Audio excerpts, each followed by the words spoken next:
नमस्कार मित्रांनो. जसं की आपल्याला माहीत आहे की म्हाडाच्या कोकण मंडळाची प्रारूप यादी आज जाहीर होणार आहे. संध्याकाळी 6 पर्यंत ही वेबसाईटवर सुद्धा येऊन जाईल आणि यानंतर 11 ऑक्टोबरला लकी ड्रॉ असणार आहे, जे की विजेते जे आहेत ते ठरवले जाणार आहेत, लॉटरी काढली जाणार आहे. तुम्ही विजेते होण्याआधी तुम्हाला होम लोन विषयी जागरूक असायला हवे. म्हणजे तुम्हाला होम लोनसाठी काय डॉक्युमेंटेशन पाहिजे किंवा कोणते जे तुम्हाला प्रॉब्लेम्स येऊ शकतात डॉक्युमेंट विषयी, तर त्यासाठी तुम्ही आतापासून जागरूक असणे गरजेचे आहे. तर त्यासाठी आपण एक व्हॉट्सअप ग्रुप चालू केलेला आहे, ज्यामध्ये बँकेचे अधिकारी सुद्धा असणार आहेत. तुम्ही त्यांना तुमचे प्रश्न तिथे विचारू शकता किंवा आपल्या कमेंटमध्ये सुद्धा तुम्ही जरी विचारले तरी तुम्हाला त्याचे उत्तर दिले जाईल आणि तुम्ही त्या बँकेच्या अधिकाऱ्यांना त्यांच्या परवानगीने कॉल सुद्धा करू शकता. तर ही सोय आपण आपल्यासाठी उपलब्ध केलेली आहे. व्हॉट्सअप ग्रुपचा QR कोड तुम्हाला स्क्रीनवर शो होत आहे. तुम्ही हा QR कोड स्कॅन करा आणि आपल्या व्हॉट्सअप ग्रुपला जॉईन करा, ज्यामध्ये सर्व होम लोन विषयी तुम्हाला मार्गदर्शन भेटणार आहे. तर हा व्हिडिओ आपण एक बँकेचे अधिकारी आपले आहेत आशिष तळकर यांच्यासोबत बनवलेला आहे. यामध्ये तुमच्या बऱ्याच शंका क्लिअर होतील. अजून याचे 2-3 भाग आपले येणार आहेत, ते सुद्धा तुम्ही रेफर करू शकता. तर चला आपल्या व्हिडिओला स्टार्ट करूया. नमस्कार मित्रांनो, टेक्निकल गुरु चॅनलमध्ये तुमचं पुन्हा एकदा सहर्ष स्वागत आहे. आज आपण आपल्यासाठी होम लोन संदर्भातची जी जनरल माहिती आहे, म्हणजे होम लोन चा टेन्युअर काय असतो, इंटरेस्ट रेट कसा असतं, काय थोडासा लिमिट क्रायटेरिया आहे, ह्या थोड्या गोष्टी आपण जनरल माहिती जी आहे ती या व्हिडिओमध्ये कव्हर करणार आहोत. आणि हा आपला सेकंड व्हिडिओ असणार आहे होम लोन संदर्भाचा, श्री आशिष तळकर यांच्यासोबतचा. नमस्कार, पुन्हा एकदा आपल्या चॅनलला आपलं स्वागत आहे. तर आज आपण ते पुन्हा एकदा आपल्यासाठी भेट द्यायचे आलेले आहेत, त्यांचं आपण स्वागतही केलेलं आहे. होम लोन संदर्भाची कॉमन माहिती आहे की जे खूप लोकांनी यामध्ये प्रॉब्लेम असतात की आपण नेमकं होम लोन कोण घेऊ शकतं, कोण घेऊ शकत नाही, किंवा काय जी जनरल गोष्टी आहेत, किती इंटरेस्ट असतो, किती काय, या सर्व गोष्टी आपण कव्हर करणार आहोत.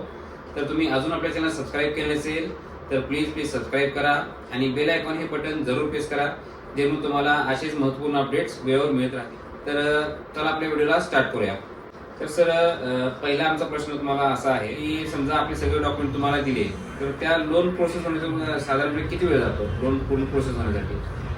डॉक्युमेंट जर लिस्ट प्रमाणे जर क्लिअर असतील तर 4 ते 6 दिवसाचा टाइम जातो, वर्किंग डेज. अच्छा. जर समजा काही एखादा डॉक्युमेंट प्लस मायनस आहे, त्याच्यामध्ये जर आम्हाला काही वाटतंय किंवा नाही डॉक्युमेंट ह्याच्यामध्ये हे पण मेन्शन पाहिजे, किंवा एखाद्या ह्याच्यामध्ये आपण असं म्हणून की त्याचं किती वर्ष झालं काम करतोय हे मेन्शन नाहीये, ते जॉईनिंग डेट मेन्शन नाही, तर त्याच्यामुळे एका दुसरा दिवस लेट होऊ शकतो. 4 ते 6 दिवस. 4-6 दिवसात तुमचं लोन प्रोसेस तुम्ही पूर्ण करून देऊ शकता. सगळी प्रोसेस ऑनलाईन आहे. तुम्हाला झेरॉक्सचा गट्टा घेऊन आमच्याकडे येण्याची किंवा आम्हाला तिकडे तुमच्याकडे येण्याची गरज नाही. काढून पाठवलं तरी तुम्हाला येस PDF कॉपी जरी तुम्ही आम्हाला शेअर पण ऐकले की सर एकदम होम लोनचे किंगच आहेत. म्हणजे चांगले, म्हणजे जे कस्टमर त्यांचा फीडबॅक सुद्धा आपल्याला आहे की सर एकदम व्यवस्थित होम लोन वगैरे सर्व करून देतात. सर्व प्रोसेस त्यांनी एकदम स्मूथली करून देतात. तुम्हाला कोणताही म्हणजे जास्त फेरफटका मारण्याची गरज नसते. सर्व गोष्टी सर बऱ्यापैकी मॅनेज करून देतात. तर आपण डायरेक्टली म्हणजे पुण्यापासून ते अगदी विरार, मुंबई विरार पर्यंत आपण सगळीकडे आपण जी आपली म्हणजे हे करतो. विरार बोईंगचा जो तुम्ही जो प्रोजेक्ट ऐकला असेल तर तिथं पण आपण लोन जे आहेत ते करतो. अच्छा. म्हणजे पुणे असो, मुंबई असो, कोकण मंडळ, कोणत्याही ठिकाणी तुम्ही महाराष्ट्रात कोणत्याही कोणापर्यंत जरी राहत असला तरी तुम्ही सरांना कधीही तुमचे डॉक्युमेंट सेंड केले, कॉल केला तरी तुम्हाला इकडे न येता तुमची लोन प्रोसेस करून देऊ शकता. ओके सर, धन्यवाद. ही खूपच चांगली एक सोय आहे सर. त्यानंतर आपला पुढचा क्वेश्चन आहे की होम लोनची डिस्बर्समेंट असते ती कशा पद्धतीने असते, ती कधी होते डिस्बर्समेंट वगैरे? डिस्बर्समेंट चांगला क्वेश्चन आहे हा, कारण की प्रत्येकालाच ह्याच्यावर की वाटतं की बाबा आपलं व्हावं पटकन लोन. तर डिस्बर्समेंट जी आहे ही तुमचं सँक्शन झाल्यानंतर तुम्हाला NOC क्रिएट करावी लागते सर्वात आधी बिल्डरचं जर असेल, बिल्डर प्रोफाईल असेल 80-20 स्कीम मधला असेल तर तुमचं अग्रीमेंट रेडी झालं पाहिजे आणि एक म्हाडाकडून एक NOC पण जनरेट होती. म्हणजे एक सर एक मध्ये तुम्हाला सांगतो की नेमकं होम लोन प्रोसेस आपली कशी चालते. आता समजा आपला म्हाडाचा रिझल्ट लागलेला आहे, समजा म्हाडाकडून आपण जे विनर झाले म्हणून आपल्याला घोषित झालं. त्यानंतर सर्वप्रथम तुमच्याकडे यावं लागेल होम लोन सँक्शनसाठी, बरोबर. पहिली स्टेप आहे की होम लोन सँक्शन करून घेणे, की लमसम अमाऊंट तुम्हाला सांगणार, तुम्ही त्यांना सांगणार की एवढं तुमचं होम लोन होऊ शकतं तुमच्या एलिजिबिलिटीवर, ते डॉक्युमेंट. त्यानंतर त्या सँक्शन लेटरवर बिल्डर कडून अग्रीमेंट करून घेणार, बरोबर. सेकंड स्टेप आहे अग्रीमेंट. पहिलं स्टेप आहे सँक्शन लेटर, दुसरी स्टेप आहे अग्रीमेंट, तिसरी स्टेप आहे ते अग्रीमेंट तुमच्याकडे द्यावं लागेल. Yes sir. बरोबर. मग त्याच्यावर तुम्ही प्रोसेस करून त्याचा चेक काढणार किंवा डीडी किंवा आरटीजीएस. अच्छा. आता चेक नाही निघत, चेक फक्त रिसेल केसेस मध्ये निघतो. अच्छा. पण ह्याच्यामध्ये तुमचं जो आहे तो आम्ही एनईएफटी आरटीजीएस असो. एनईएफटी आरटीजीएस बिल्डरच्या अकाउंटला तुम्ही ट्रान्सफर करणार. आता समजा ते कन्स्ट्रक्शन चालू असेल तर जे त्यांचं रेट म्हणून ठरलेलं आहे 10%, 20%, 50% जी अमाऊंट असेल ती तुम्ही त्यामध्ये टाकणार आणि तेवढ्याच अमाऊंटचा तुम्हाला त्या EMI त्याच वेळेला चालू होणार. जर समजा अंडर कन्स्ट्रक्शन असेल 50-60% कन्स्ट्रक्शन झालेले 2026 ला किंवा 27च्या मिड ला जर समजा तुमचं पोझिशन असेल तर 50%चं झाले तर 50% तुम्हाला EMI स्टार्ट होईल. स्टेप बाय स्टेप तो वाढत जाईल. आणि सँक्शन लेटर सर मिळण्यासाठी फाईल लॉग इन होण्याची गरज असते का? म्हणजे हो निश्चितच तुम्हाला फाईल लॉग इन करावी लागेल. लॉग इन फी जी आहे ती आपली 2360 रुपये आहे. बाकीची जर समजा आपली फाईल आणि लोन अमाऊंट जर व्यवस्थित बसली, काही अप्रुव्हलची गरज नाही लागली तर आपली जी main login fee processing fee आहे त्याच्यामध्ये आपण डिस्काउंट पण करून देऊ. अच्छा. म्हणजे 2360 जरी तुम्हाला समजा विनर व्हायच्या आधी समजा तुम्हाला चेक करायचे आहे किंवा किती तुम्हाला होम लोन सँक्शन होऊ शकतं तर ते सुद्धा तुम्हाला फक्त जी तुमची लॉग इन फी आहे तेवढी जरी दिली तरी डॉक्युमेंट लॉग इन सँक्शन करून ठेवू शकता. 6 महिने त्याची व्हॅलिडिटी आहे. ओके. म्हणजे तुम्हाला होम लोन सँक्शन लेटर मिळाल्यानंतर तुम्ही 6 महिने त्याची व्हॅलिडिटी राहते की त्याच सँक्शन लेटरवर तुम्हाला अग्रीमेंटसाठी फायदा होणार आहे. म्हणजे हे मी कसं सांगतोय की ज्या लोकांचं काही डॉक्युमेंटरी प्रॉब्लेम असेल तर ते लवकर प्रोसेस चालू करू शकतात आणि जेणेकरून त्यांना नंतर पुढे लेट होणार नाही. कारण बऱ्याच केसेस मी अशा ऐकले आहेत की होम लोन मध्ये लेट झाले म्हणून बिल्डर कडून काही वेळ अग्रीमेंट कॅन्सल केलं जातं किंवा लेट फी चार्ज केली जाते किंवा त्या अमाऊंटचा इंटरेस्ट त्यांच्याकडून वसूल केला जातो बिल्डर कडून. तर ह्या सर्व गोष्टी टाळण्यासाठी ज्याचं डॉक्युमेंटरी क्लिअर नाहीये, म्हणजे मी सॅलरी पर्सन नाही म्हणत आहे किंवा वेल सेटअप बिझनेसमॅन म्हणत नाही, जे आपण जे सांगितलं की आपण जे रोजगार करतात किंवा जे थोडे डॉक्युमेंट मध्ये कमी जास्त आहेत त्या लोकांनी क्विकली हे प्रोसेस केलं तरी हरकत नाहीये. सरांना फक्त त्यांची किरकोळ थोडीशी फी आहे ती जी तुम्ही तुमची फाईल लॉग इन करून घेऊ शकता, जेणेकरून तुम्हाला पुढं त्याचा मोठा बुर्दंड नाही बसणार. थोडक्या फीमध्ये तुमचं काम होऊन जाईल. ओके. की सर जो होम लोनचा जो टेन्युअर आहे म्हणजे होम लोनचा कालावधी आहे तो किती असू शकतो? मिनिमम किती असू शकतो, मॅक्सिमम किती असू शकतो? होम लोनचा सर्वात आधी तर धन्यवाद, तुम्ही मला इथं आमंत्रित केलं त्याबद्दल. आणि तुम्ही जसं की प्रश्न विचारला की कालावधी किती असू शकतो. कालावधी हा त्याच्या कस्टमर जो अप्लाय करणार आहे ऍप्लिकंट त्याच्या एज वरती तो डिपेंड करतो. जर ऍप्लिकंट जर समजा 35 वर्षाचा आहे किंवा 20 वर्ष त्याचे आपण मॅक्झिमम 60 वर्षापर्यंत देऊ शकतो. पण जर समजा तो 40 वर्षाचा आहे, 45 वर्षाचा आहे त्याच्यावर बेसिसवरती आपण ते डिपेंड करतो. रिटायरमेंटचं एज काय आहे त्याच्यावर, रिटायरमेंटचं एज काय आहे आपण तसं मिनिमम 5 वर्षासाठी आणि मॅक्झिमम 30 वर्षासाठी लोन देऊ शकतो.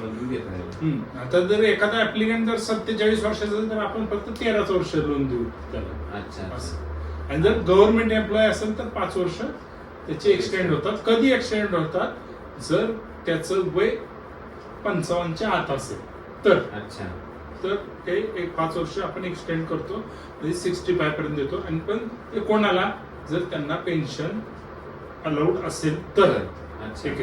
आणि आपल्याकडे काही असे पण लोक असतात की जे पेन्शनवर ते नाही का आपल्या त्यांनी केलं असतं की आम्हाला पेन्शन एवढी भेटते तर त्यांचं कसं होम लोन होऊ शकेल? आता ते तर 60च्या वर असं ऑलरेडी पेन्शन असतं म्हणजे नाही. ह्याच्यामध्ये पेन्शनचे 2 क्रायटेरियाज आपण ह्याच्यामध्ये येतात. एक म्हणजे आपले स्टेट आणि सेंट्रल गव्हर्नमेंटचे एम्प्लॉय आणि तिसरं म्हणजे जे आपले आर्मी ऑफिसर्स असतात त्यांचा 15 वर्षाचा फक्त कालावधी असतो, ते कम्प्लीट करून येतात. जे त्यांची जी काही सेवा असेल ते करून येतात. ते अर्ली 60च्या आधी रिटायर होतात, 50च्या आधीच होतात, मे बी 45ला ते रिटायर होतात, 35-40ला. त्याच्यानंतर त्यांना जी काही पेन्शन असते प्लस त्यांचा लाईव्ह इन्कम जिथं ते जॉब करतात सेंट्रल बरोबर, आय थिंक सो स्टेट गव्हर्नमेंटमध्ये त्यांना जॉब मिळतात. हो, हो. तोही आपण दोन्ही त्यांचं पेन्शन प्लस लाईव्ह इन्कम पकडू शकतो. आणि स्टेट गव्हर्नमेंट सेंट्रल गव्हर्नमेंटमध्ये जरी समजा पेन्शन चालू आहे, रिसेंटली रिटायर झालेले आहेत आणि 5-1 वर्ष बाकी आहेत, तर त्यांच्या मुलाचं किंवा मुलीचं सिंगल असेल किंवा डबल असेल तर आपण ते लिगली जर बसत असेल कोऑपरेट घेऊन आपण करू शकतो. म्हणजे फक्त पेन्शनर आहे तरी त्यांना कोऑपरेटिव्हची गरज पडणार आहे होम लोनच्या प्रोसेससाठी. Yes. ते स्वतः एकटे असतील तर त्यांना नाही ते कारण की नुसतं एकट्याचं इन्कम म्हटलं ना तर पेन्शन जी आहे ती आपण 50%च पकडतो, पूर्ण आपल्याला ती पकडता येत नाही. अच्छा अच्छा. कारण की त्या एज नंतर त्यांना जो लागणारा खर्च आहे, कारण की ते मेडिकल मेडिकल एक्सपेन्सेस, कारण की गव्हर्नमेंटने पेन्शन दिली आहे कशाला, तर त्यांच्या उतारवयात त्यांना ते 4 पैसे त्यांना उपयोगी यावे. ओके. म्हणजे पेन्शनर वाल्यांना करता येईल, पण त्यांना फक्त कोऑपरेटिव्ह त्याच्या मुला मुलीला कोणाला तर घ्यावं लागेल किंवा मिसेस असेल तरी ते त्यांना घेऊ शकतात. फक्त त्यांना कोऑपरेटिव्ह कोणतं द्यावं लागेल तर त्यांना ते होम लोन साठी मिळू शकतं. येस. तर त्यानंतर आपला आता दुसरा प्रश्न असा आहे सर की इंटरेस्ट रेट जो असतो ते आम्ही ऐकलेलं आहे की प्रत्येक बँकेचं व्हेरी करतं नाही का, तर ती इंटरेस्ट रेटचा नेमकं क्रायटेरिया कसा आहे किंवा प्रत्येक फाईलनुसार तो कसा चेंज होतो? आता ह्याच्यामध्ये चेंज म्हणजे जो आपण रेपो रेट ऐकतो, रेपो रेट रेपो रेट असतो आरबीआयचा, आणि त्याच्यामध्ये आणि बँकांच्या रेट ऑफ इंटरेस्ट मध्ये फरक असतो.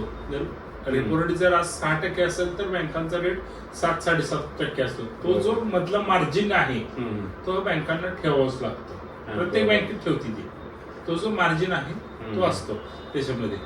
आणि दुसरी गोष्ट रेट ऑफ इंटरेस्ट चेंज कसा होतो, तर चेंज तुमची जर एखादी कंपनी आहे तर स्टेट गव्हर्नमेंटला आहे, सेंट्रलला आहे किंवा प्रायव्हेट लिमिटेड वॉक्सवॅगन सारख्या कंपनीत आहे, टाटा सारख्या कंपनीत आहे, तर वेल अँड गुड आहे. तुमचं सगळं इन्फ्रास्ट्रक्चर जे आहे ते वेल अँड गुड आहे. तुम्हाला नॉर्मल टॉप 5च्या ज्या कंपनी असतील तिथं तुम्हाला रेट ऑफ इंटरेस्ट व्यवस्थित मिळणार, म्हणजे प्रायव्हेट लिमिटेड कंपनी मिनिमम मिळू शकतो. मिनिमम मिळू शकतो. जर समजा तुम्ही इंजिनिअरिंग कंपन्यांमध्ये आहात, प्रोप्रायटर पार्टनरशिप मध्ये, LLP फर्म मध्ये आहात किंवा एखादं शॉप आहे तिथं तुम्ही जॉब करताय, तर तिथं रेट ऑफ इंटरेस्ट वाढू शकतो. कारण की तसा बँकेला थोडी रिस्क वाटते आणि बँकेकडे त्या कंपन्यांचा डाटा अवेलेबल नसतो. रिस्क घेऊन तुम्हाला लोन देते तर त्या रिस्कची तुम्हाला ते तेवढं थोडंसं इंटरेस्ट वाढवून द्या. जसं की फायनान्स कंपनी तर यापेक्षा जास्त रेट घेतात, बँकेपेक्षा पण जास्त 12-13% जातो, कारण ते पूर्ण रिस्कवरच असतात नाही का. येस. कारण हा लॉंग टर्म लोन आहे त्यामुळे त्यांना रिस्क जेवढी वाढेल तेवढे ते इंटरेस्ट वाढत जातो. बरोबर.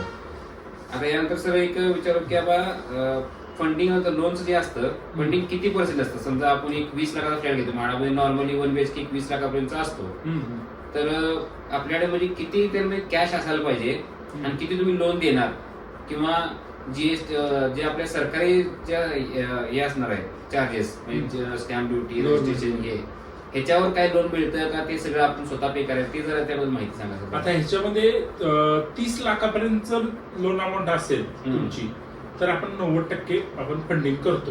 90% कशावरती करतो? Stamp duty, registration, agreement cost plus GST आणि इन्फ्रा चार्जेस जर ऍड असतील तर त्याच्यावरती आपण 90% देऊ.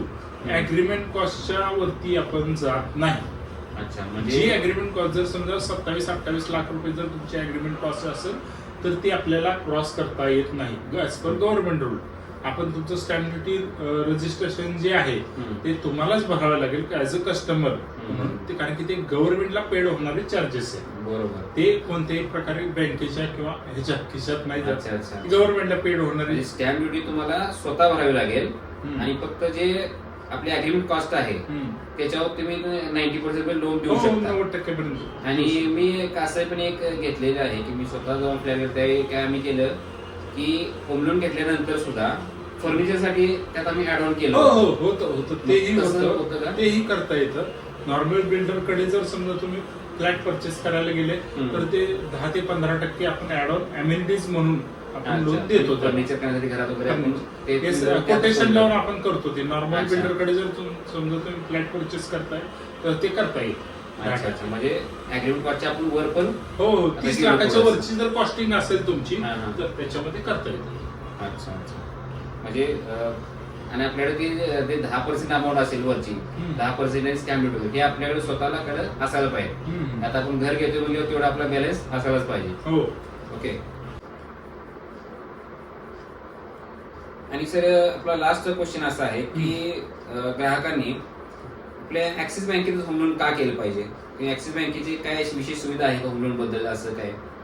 चांगलं क्वेश्चन आहे, तुम्ही बँके संदर्भातच विचारलंय. ऍक्सिस बँकच का? तर ऍक्सिस बँकेचं तुम्ही नाव ऐकलं असेल की आपले जे पोलीस प्रशासन आहे त्यांचे सॅलरी अकाउंट आपल्याकडे आहेत, म्हणजे गव्हर्नमेंटला अटॅच आपली बँक आहे.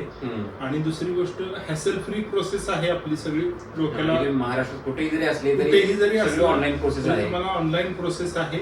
एका मोबाईलच्या आपल्या बँकेच्या एका ऍपवरती एका क्लिक वरती तुम्हाला तुमच्या अकाउंटची माहिती कळू शकते. दुसरी गोष्ट ऑनलाईन लॉग इन आणि डिस्बर्समेंटची प्रोसेस आहे. त्याच्यामुळे तुम्हाला वारंवार बँकांमध्ये येऊन बँकेमध्ये ब्रांचला येऊन तुम्हाला प्रोसेस करण्याची गरज नाही. जरी समजा आज जर समजा एखादा कस्टमर पुण्यात आहे आणि त्याला फ्लॅट मुंबईला अलॉट झालेला आहे कोकण महामंडळमध्ये, तर तरी सुद्धा तो पुण्यात बसून मुंबईत घेऊ शकतो किंवा मुंबईत बसून तो पुण्यात फ्लॅट घेऊ शकतो. अच्छा. Okay sir. तर खूप खूप चांगली माहिती सरांनी आपल्याला दिलेली आहे. अशीच महत्वपूर्ण आपण व्हिडिओ आपल्यासाठी अजून बनवणार आहोत, कारण अजून पूर्ण माहिती आपण घेत बसलो तर हा व्हिडिओ खूप खूप मोठा होत जाणार आहे. तर असे नाही करता आपण आता नेक्स्ट व्हिडिओमध्ये पूर्ण जो राहिलेला आपला क्वेश्चन्स आहेत, पार्ट्स आहेत ते नेक्स्ट व्हिडिओमध्ये आपण कव्हर करूया. तर या व्हिडिओ आपण इथंच थांबूया. धन्यवाद. धन्यवाद सर. शर्ट सेम नाही घ्यायला तेवढं सांगा.